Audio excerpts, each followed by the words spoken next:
The more a customer tells you, the better off you are at understanding how you should position your service or your product to solve that problem.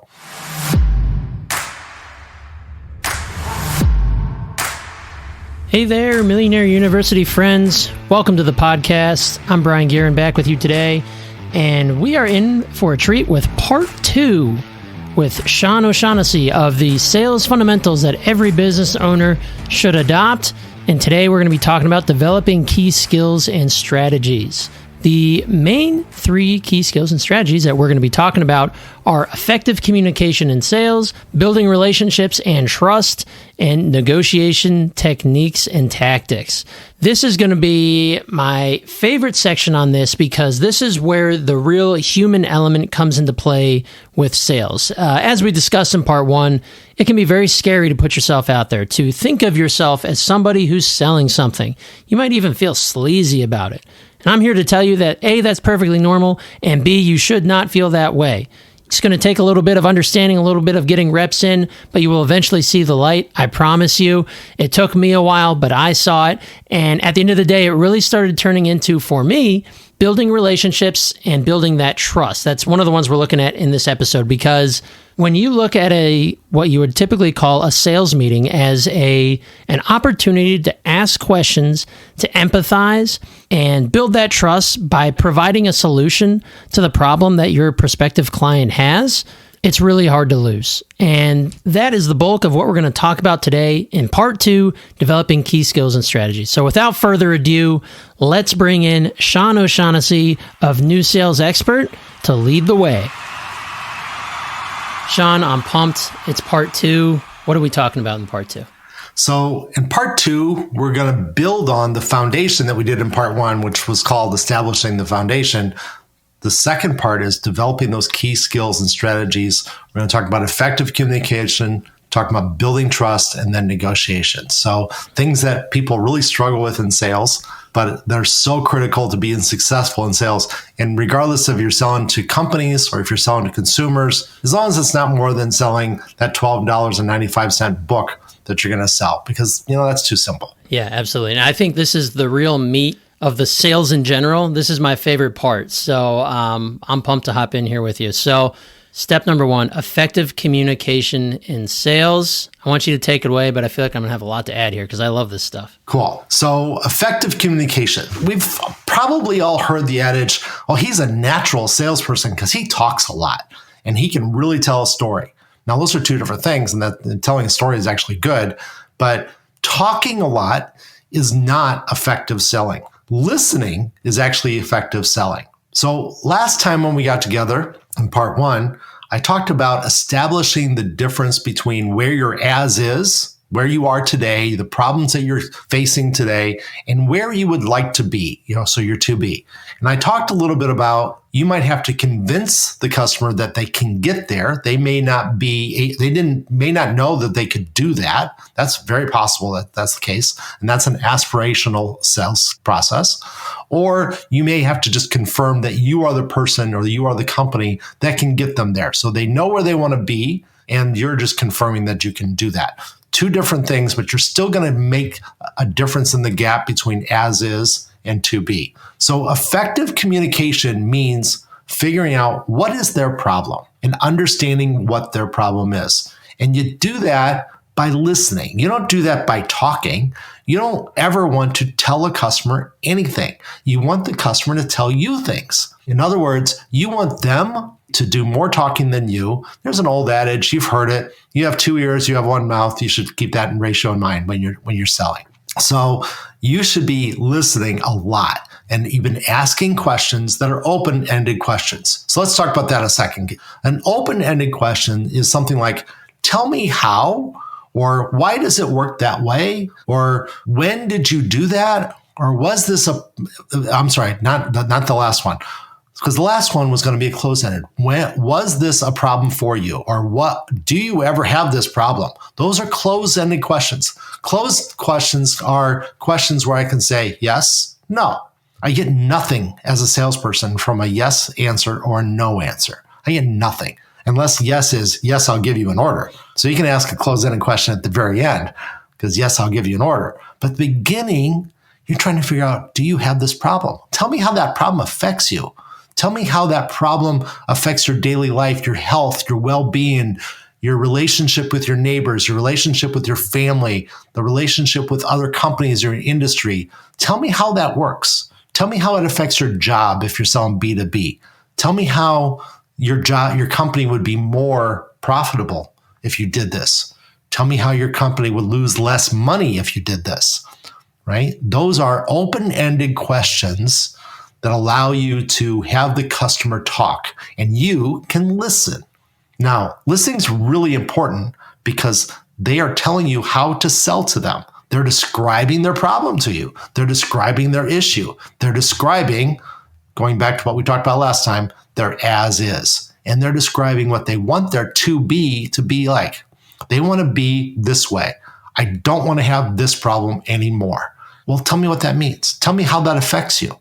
Well, whenever I have this problem happen, then I know I'm going to lose 2 employees. Right? If you're a B2B employer, if you're selling B2B and you're selling to a big company, whenever this happens, I know 3 people are going to quit.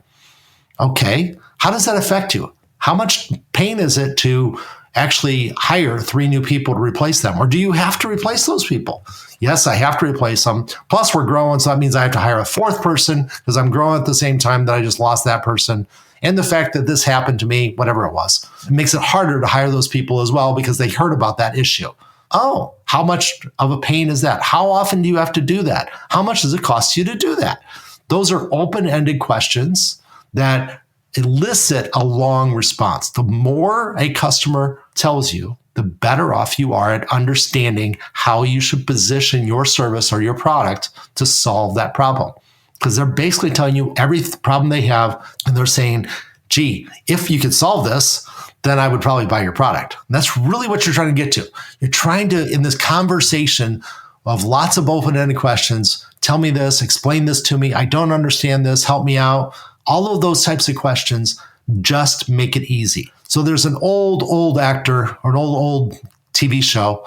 The actor's also old. I think he's passed away, called Columbo. And Columbo was great. You watch the reruns. It was a great show. It's still on the reruns today.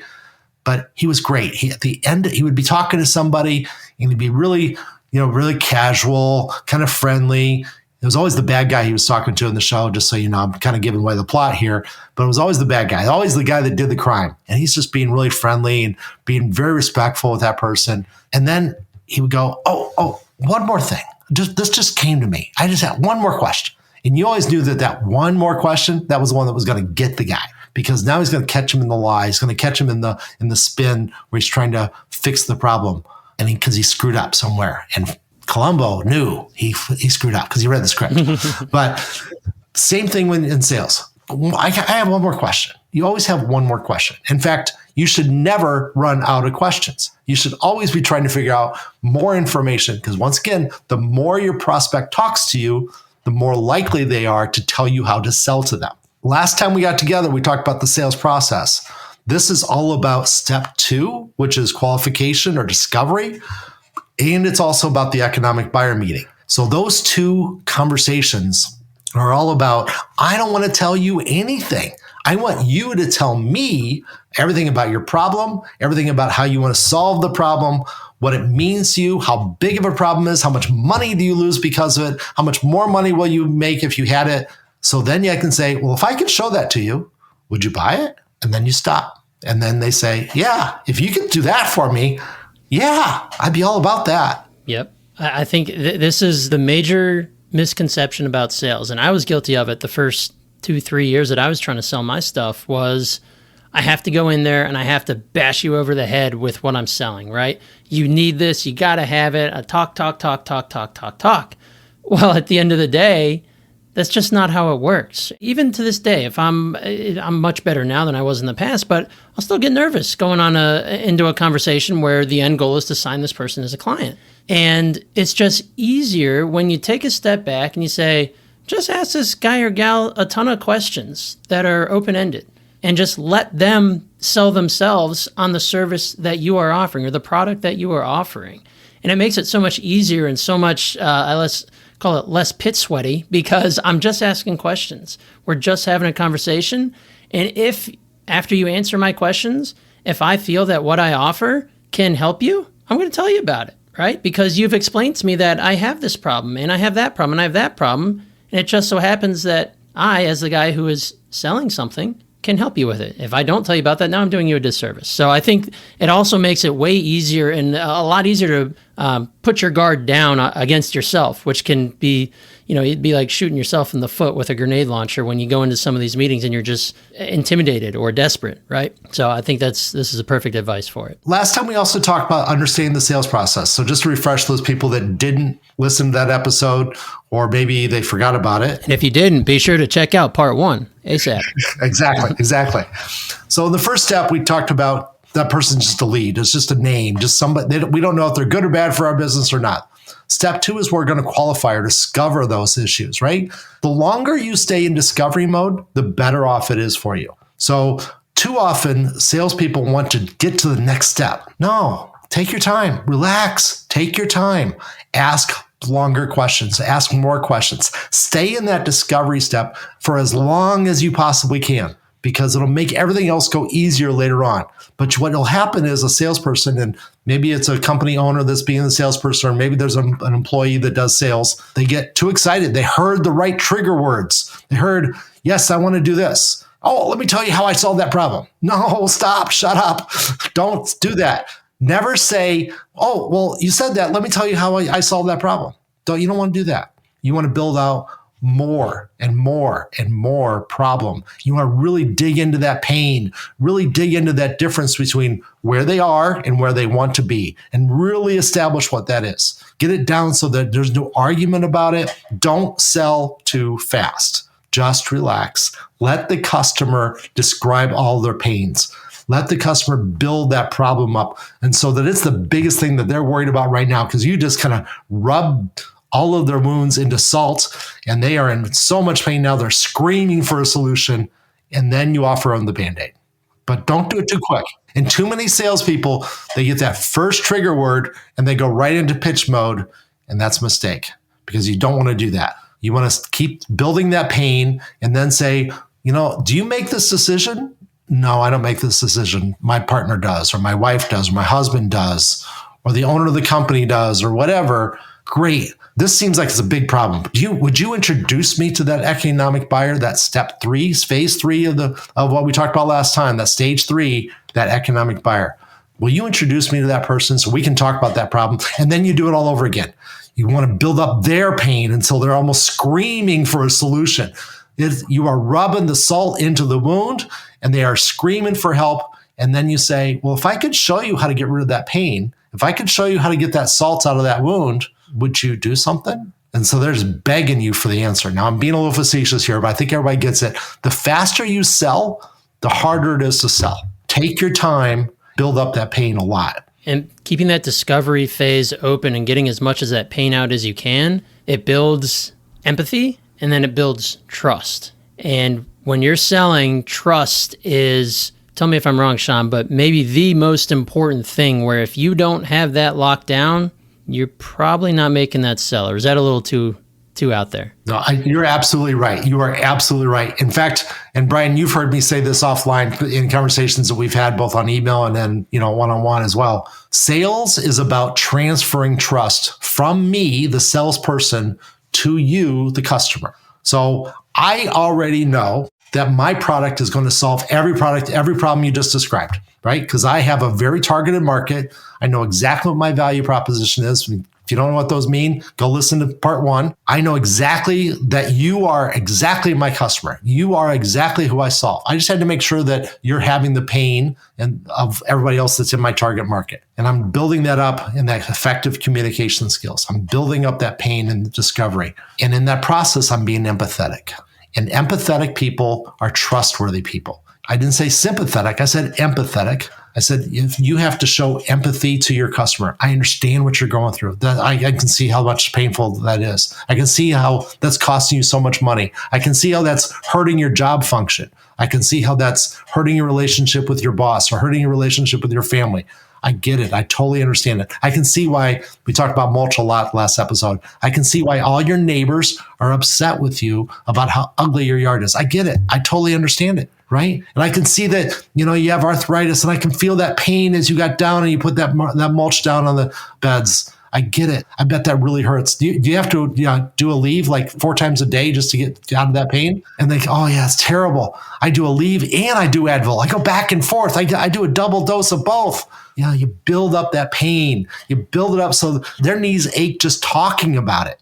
Because empathy allows you to build a relationship. You relate to that problem. You build that trust because your product, your service solves that problem. We talked about plumbers, right? I understand. 2 a.m., you're talking to the apartment building owner, 2 a.m. sucks. You don't want that 2 a.m. phone call from your tenant saying, my toilet's overflowing. You don't want that. Just text me and I'll take care of it for you, right? But build up the pain. Talk about how it disrupts his life. Tell him about how he couldn't get back to sleep after doing it, how he had to leave the kids, leave the family, woke everybody up. The dog is barking because now he's leaving at 2 a.m. to go unclog a toilet. Don't worry about that. I'll do it for you. And then it's about transferring trust because you trust already that you solved this problem. You as a salesperson already have that trust. You know your product's good. You know your service is great. And you know you're going to make that customer happy. But now you got to convince them. And the way you do that is the more pain that they have developed and the more empathy that you have towards that pain and say, what if I could get rid of all that for you? What if I could make you so you never have to get out of bed at 2 a.m. and go unclog a toilet again? You'll never have the dog barking. You'll never have the kids crying. Your wife won't be upset with you. Would you really like that? Oh, yeah, I'd love that. Really? Now, what I'm saying is that you'll never have this problem again. I will take this problem away from you and you'll never have a problem. You'll not have any complaints from your tenants. We're going to show up within an hour. Our guarantee is this, blah, blah, blah. We show up, we get the problem fixed, we clean up the problem, and all you got to do is give me a monthly stipend to make sure that I'm doing it. Keep me on retainer and I can take care of that problem for you. Are you willing to do that? Now I'm transferring the trust. I trust that I can deliver that. I'm going to transfer that trust. I'm going to get you to trust that I can do that. When we talk about the sales process that we talked about last time, we talked about stage 2, qualification, discovery. Stage 3 is the economic buyer. Are we really talking to the person that's going to make the decision, truly write the check, truly buy your product? Stage 4, and this was big, and that is the verification step or the validation step. We're going to validate that we can solve the problem.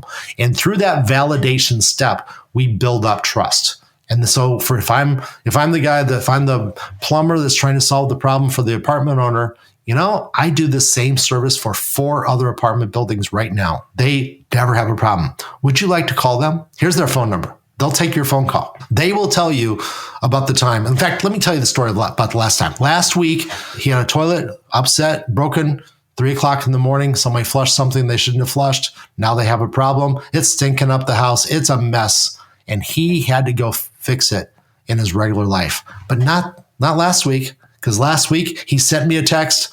Here's the apartment. Go get him. I went and I did it. The problem was solved. I took care of it. He didn't have to. He went back to bed. He woke up the next morning, checked his text messages, and there it was. I told him I got it done. Customer's happy. Everything's fine. No mess. The tenant is going to pay their bill. The tenant's going to pay their rent. They're not upset with him at all that the plumbing didn't work right. Life is good. I solved the problem. You want to call him? You can call him right now. He'll take your phone call. So now I'm transferring trust. So now that new customer, that new prospect understands that his competitor was probably not a competitor, probably a friendly competitor, just another apartment building owner. He's going to have a validation from that other one, a validation that I can deliver the solution to the problem that I just built up. And I had him crying. It was so bad just a few minutes ago. And I just solved his problem for him. And that is the transfer of trust. So I built that relationship by being empathetic, by asking lots of questions. And then I gave him a solution. And I said, here's a validation of what I do and why I do it. It's not just me saying it. Here's how I'm going to prove it to you. And if you don't have that existing customer, maybe it's the first time you sold this service. Well, I'll give you a guarantee.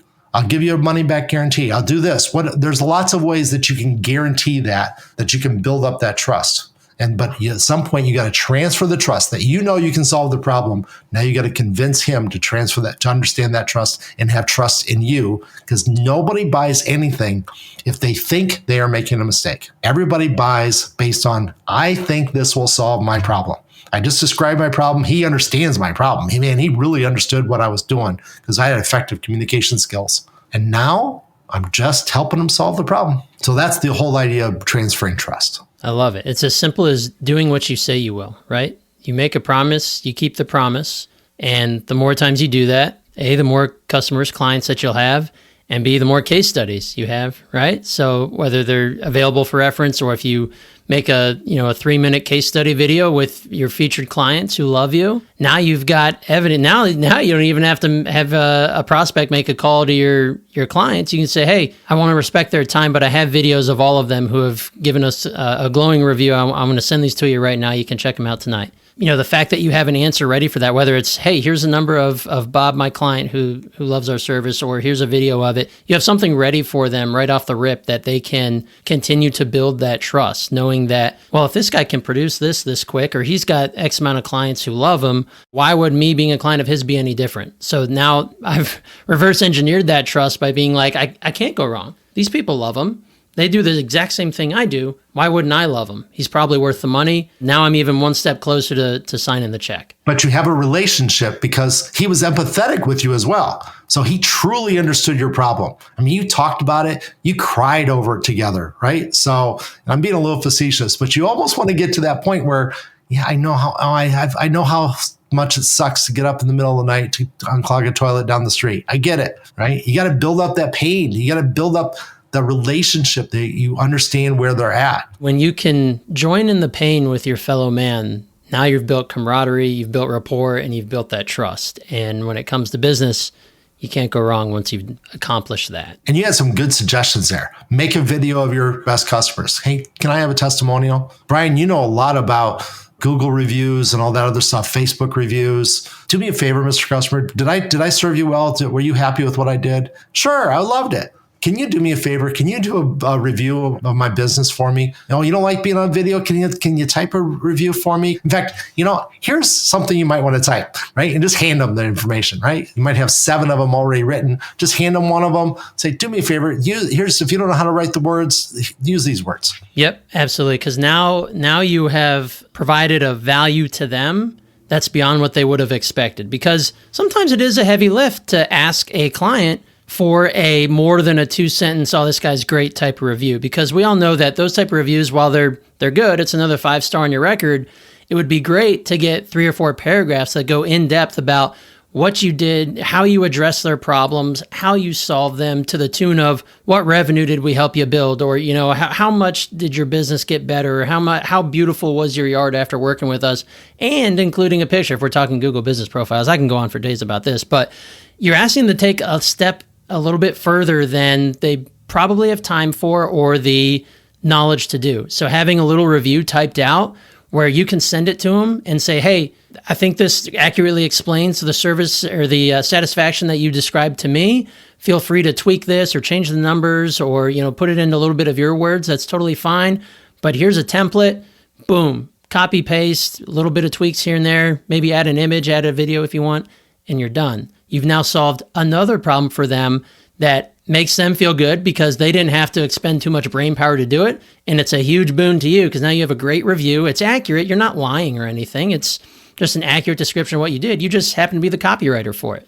And everybody wins. Yeah, if you're the guy delivering mulch to my front yard and fixing my problem, I hope you took a picture before. That's my as is. And then you took a picture after. That's my to be. And then you put that side by side and say, this is what I did for you. Do you mind? Would you put that on Facebook for me? Would you do a post? By the way, here's how to write about my company. I get that you don't know how to write about my company. Here's how you write about my company. Here's the text, right? If you don't want to use it, that's fine. If you want to write something different, that's fine. You do what you think. But here's 2 images, the before, your as is, and here's your to be, what I just did for you.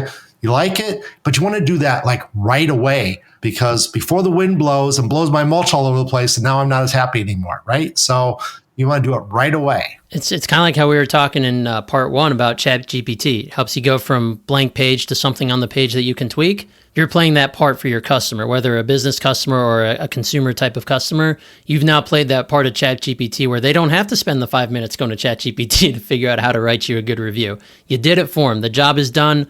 One more satisfied check mark for this customer, and they're going to love you forever. Exactly right. And that little thing that you give them probably should have part of your value proposition. We talked about that last time too. Should have your value proposition built right in and say, this person did exactly what he says he's going to do. He's great. He's fantastic.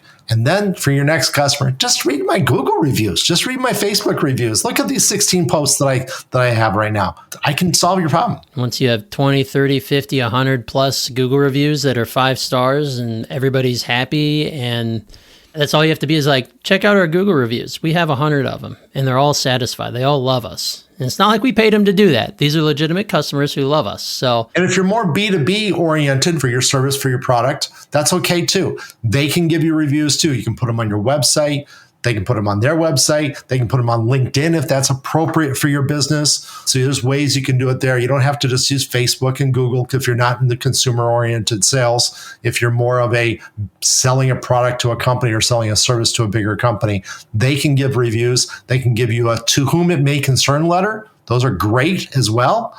They can also do a little video, right? Sit beside them. You don't have to have a videographer. It's cool if you do. And I have videographers, and so do you, Brian, that we could recommend to everybody. In fact, I think you will even do a video in some cases. But shoot, just take your cell phone, put it on selfie mode, hold it up there and say, hey, I'm just want to introduce you to so-and-so. What do we do? This is what we do. There's a guy in town in Cincinnati that just about every client he closes, and he's a web developer, right? So he creates websites, a little bit of a competitor to you, Brian, but I think he's actually a partner. I think you know who I'm talking about. He sends an email out to his entire database every single time they close a new deal, tells you what they do, tells you why they did it, and here's a link to their new website. Isn't it cool? Go check it out, right? So everybody that is in his world knows that if I need a website, or if I know somebody that needs a website, I'm going to introduce you to him. I'm not going to say his name because I don't want to give him free advertisement here on your show, but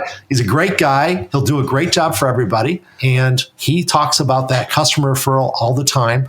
And so when he walks into a prospect, first of all, he's probably been introduced to that prospect because somebody read his blurb and said, oh, you need a new website? Well, you need to talk to this guy. So he walks in and he goes, hey, just check me out. Check me out on LinkedIn. Check me out on Facebook. Check me out on my website. I'll list every single one of my customers and you can call any of them. And that is the transfer of trust. And then even if you're starting from scratch, you start small, you start getting that snowball effect. It doesn't take a crazy amount of time to start getting that effect, even on a small scale. Perfect. So this rolls us into the third part, or the third section of our part 2 here in developing key skills and strategies. Negotiation techniques. So I'm really interested on me personally in hearing about what you have to say about negotiation techniques, because depending on what you're selling, who you're selling to, what industry you're in, I feel like this could go a lot of different ways. So what do you say? The harder you have to negotiate, the more that you have an idea that you did those first 2 things poorly. So let's just establish that from the get-go. Because if you've done a really great job of communicating, creating empathy with the customer, developing trust with the customer, then they aren't going to negotiate as hard. Now, I'm not going to say they're not going to ask for a discount, but they're not going to negotiate as hard, and they're not going to walk away with a no if they don't get what they want, because you have already done all of those other things really, really well. And it's not unusual if you do those other things really well, if you've identified your target market, you have a great value proposition, you effectively qualified the customer, you built up that pain, you empathize with that pain, you built that great relationship, you established the trust that you can solve the problem, and now they're asking for a discount? Whoa. Sorry, I don't think I can do that. And then sit back and watch, right? Now, if you can't do that, if you can't say, I don't think I can afford that. I don't think I can give you that discount. If you can't say that to your customer, then you haven't done a great job of all of the other things we've talked about so far. And that is your true test. Did I do a great job of all those 5 things? We talked about 3 things last time: understanding where you are in the sales process, identifying your target market, creating a value proposition that's killer. In this part, we've talked about effectively communicate and building a relationship and building trust and transferring that trust. 5 things. If you've done all of those, the negotiation can become really simple, because then it's simply like, I'm sorry, I don't think that fits in my business model. If you did those first 2 things really well, you've already pre-sold this individual, right? Or this company or person, right? Because you've done such a good job in the first 2 sections that now they're like, okay, shut up and take my money. Like, you're absolutely worth this value. I see your value. I can view it, or I checked out your case study videos, and I have no reason to believe that you couldn't do for me what you do for them. And I don't know about you, but as a consumer, civilian myself, when I am being sold something, whether it's like a high-level accelerator program or even a piece of software, right, that maybe it costs $50 a month, when they have successfully pre-sold me, I feel like a jerk asking for a discount or a discount of some sort, whatever it is, large or small, because now I'm like, now I'm kind of being mean to this guy because he clearly is this good. I believe in him, but now it would be low of me, right? It would be beneath me to ask for a discount. Like, it's that mindset that they have done such a great job that I would feel rude asking for a discount. And so there's nothing wrong with saying, I don't think I can do that. When I'm negotiating, they've asked for a 10% discount. I just don't think I can do that, because look at all the value that I bring. Look at everything, all the problems I've solved. I need that income so that I can provide that great service to you. Now, do you not want the middle of the night service? Because I do have the service that, you don't get the middle of the night service, right? If I'm the plumber. Yeah. Yeah. I have the 8 to 5 price. You want the 8 to 5 price? If the pooper's full at midnight, you're out of luck. Yeah. So that's the first thing that you want to do in your negotiation, is you want to have product tiers or capability tier or service tiers, where you say, oh, I was describing everything. I was describing all of this. Do you not want that? Do you want something less? If you don't have the budget, I don't want to break your budget. I don't want you to spend money that you don't have. So do you want something less? I have this smaller service that's not quite as good, not quite as full. If I'm the mulch guy, I have the service where I don't trim your bushes. Is that what you want? Because I'll do that if that's okay. Or I could also, maybe I don't sweep your driveway off after I dump the pile of mulch on it, so it's going to have that black mark on it. I can do that. You want to do that? You do that part, I'll do my part, and I'll give you that discount. How's that? You want to trade? You want to say, what are you giving up? You want to trade something for that discount. You don't do the same thing for the same price. You do something less. Because then you're just devaluing your service or your product. Exactly. And that's where it's really important to understand that you have to have them give something up in your negotiations, something that you described. And you're going to get a sense of that when you're doing all that qualification about what's really important for them. And so you want to offer to take that thing away. And then they're going to go, whoa, that's the thing I was buying. That's the most important thing. Oh, I'm sorry.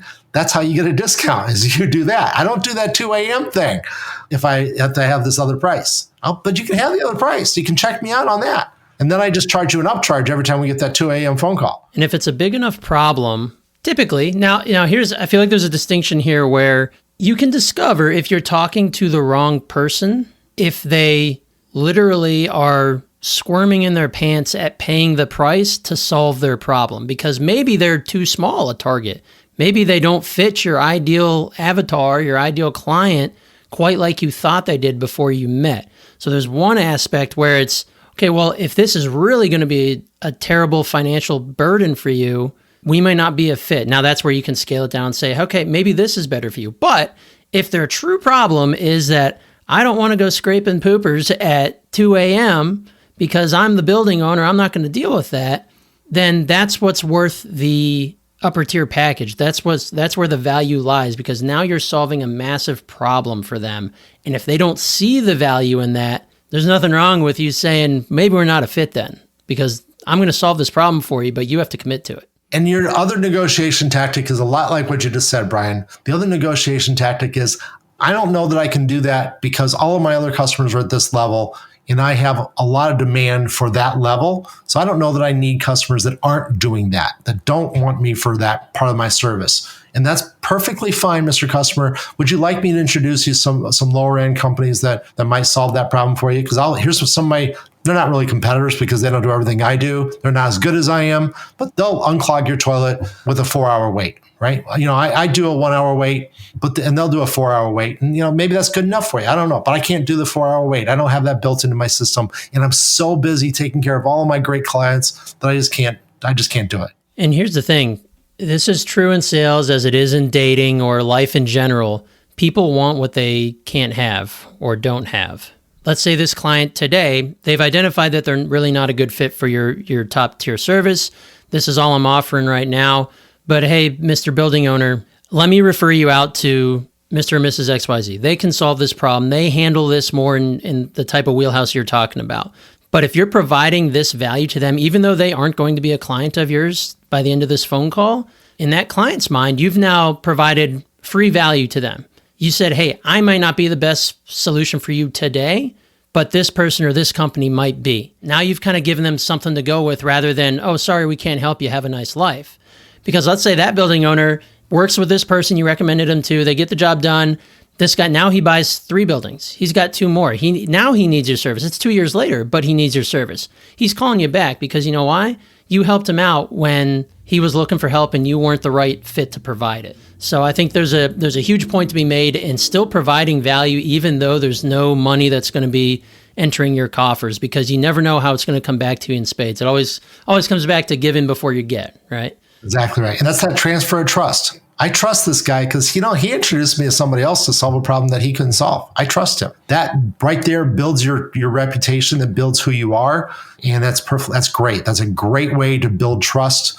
Once again, we're transferring trust from us. We know we're great. And now we're going to transfer that belief to our customer, our prospect. Yeah. And there's nothing more aggravating than getting left hanging in the dust when you have a problem, you call someone, they can't help you, and they just say, peace out.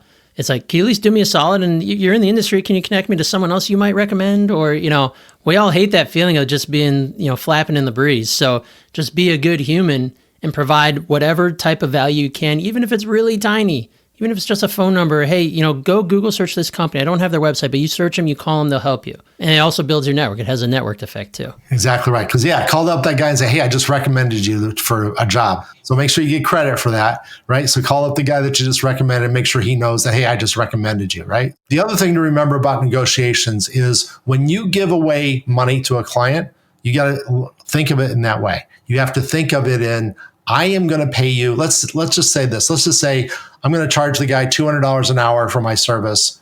And now he wants a 10% discount. That's $20 an hour, right? So for every $200 an hour that he gives me, I'm going to write a check back to him for $20 an hour.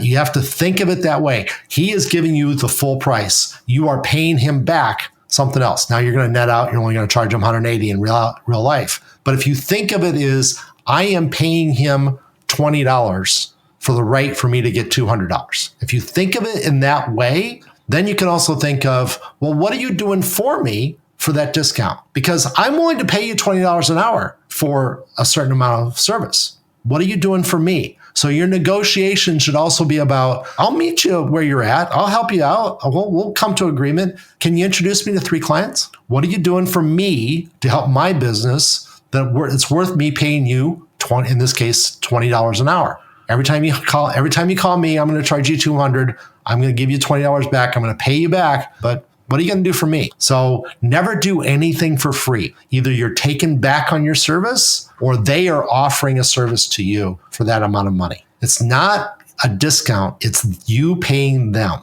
So if you think of it always as, I am paying you that 10%. I am paying you that 5% discount. I am actually writing a check to you to cover that cost. Yeah, that's brilliant. There's always the adage of give before you get, but you're giving here. You're giving them a discount on your service or your product. Now it's time to, okay, I'll give you that discount. What's going to be had in return? And it's really only fair, right? Like it's the same thing in life. If you're going to take something, you better give something. Exactly right. And so if you think of it as I'm paying for it, that helps you in your head figure out how to ask that question and figure out how much it should be. So if you think of it as they're paying me full price and I'm going to write them a check in return, you actually can do that as part of the transaction, but that's kind of screwed up. But you can actually do that. But in your head, you need to think of it. And that is, I need to get something in return. So never give something away. always get value for whatever you give away because you're paying for it. So get something back. And it's not good enough to say, well, I got the order, because that's what you wanted to begin with. You already gave them what you thought was a fair offer. Also remember, stage three of that sales process that we talked about last time. Step 3 was, I'm going to talk to the economic buyer. And when I'm talking to the economic buyer, we built up that pain with the economic buyer. We built up their as is and their to be. We know exactly where it is. And you ask the question, if I can get you to there, will you be okay? Will you pay my price? Right? That's the first time you put out how much this is going to cost. If I can do this for you, will you pay this much money? If I can solve that you never have to get out of bed, you just have to text me whenever you have a problem at 2 a.m. and you have a stopped-up toilet in one of your apartment buildings. If I can do that, you'll pay that price, right? You'll put me on retainer, you'll pay that price. And now you want a discount? I'm confused. You just said it was good enough before, and I proved to you it was, and now you want a discount? What? I don't get that. I don't understand. Right. You don't have to sell to everybody. If you get through this process, maybe it's been a 2-hour meeting, maybe this is your second meeting with this person, but they're not going to budge. And if you feel like them signing on the dotted line is going to require way too much of you to the point where they'll sign and you can mark it off, hey, we got a new client, but you're angry at yourself because it's not the deal that you want or the deal that you know you're worth, now the entire relationship is likely to get off to a rocky start, assuming you didn't put any bumpers to raise that price over time, because they got what they wanted. They're probably happy. Now the expectation's on you to provide the full service that you heavily discounted.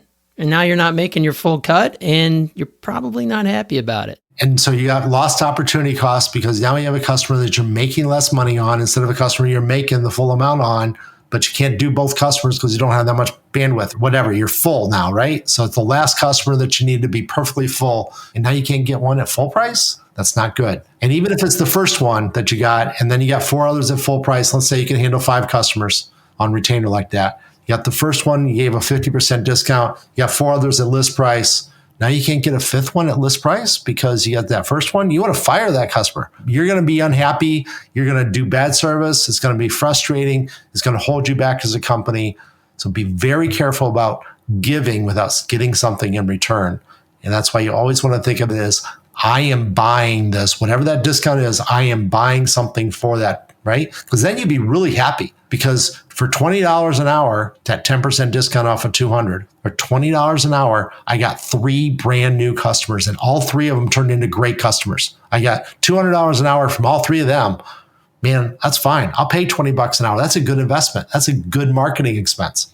But you got to think about it. You got to put that in the marketing column on your spreadsheet, on your QuickBooks. Exactly. Under the investment column, mind you. Exactly right. All right, Sean. Well, I think we're getting ready to put a bow on part 2 here of our sales fundamentals that every business owner should adopt, and more specifically, the developing key skills and strategies. So is there any parting words that we want to leave with the MU Nation before we head into part 3? Once again, my parting skills are, it's hard work. This is very, very difficult.